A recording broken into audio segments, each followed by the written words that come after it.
पुढची एक मोठी बातमी आहे। मनोज जरांगे पाटील यांनी पुन्हा एकदा सामूहिक आमरण उपोषणाची हाक दिलेली आहे। यासोबतच त्यांनी फडणवीसांना सुद्धा इशारा दिलाय। तू पुन्हा आलास की मी पुन्हा बसणार असं जरांगे यांनी म्हटलेलं आहे।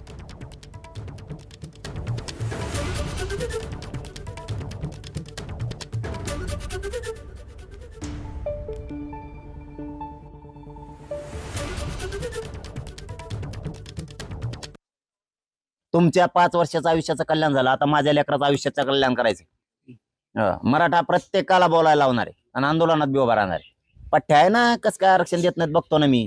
या 14 महिन्यात मागच्या हेच सरकार होतं।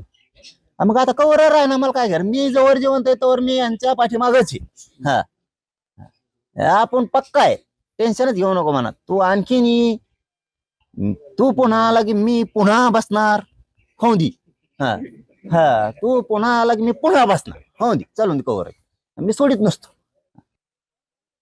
आम्ही त्यांना विरोधक मानलेला नाही। मी पहिल्यापासून काय सांगितलं, आपण यांना विरोधक मानलेलं नाही, मानलेलं नाही, कारण आम्ही कोणाचं नाव थुकत नाही। आता काही थुकेचा आठ सवय, त्याला काय करू आम्ही, पण आपण कधीही धनगर समाजाच्या एकाही नेत्याला विरोधक मानलेलं नाही। हे मी 15 महिन्यापासून म्हणतो, आज नाही 15 महिन्यापासून म्हणतो। गोरगरिबांना तर ओबीसींना तर नाहीच, त्यांना तर काय एकही शब्दाने दुखवलं नाही।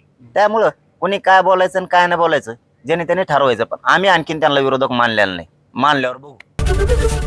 एबीपी माझा, उघडा डोळे बघा नीट।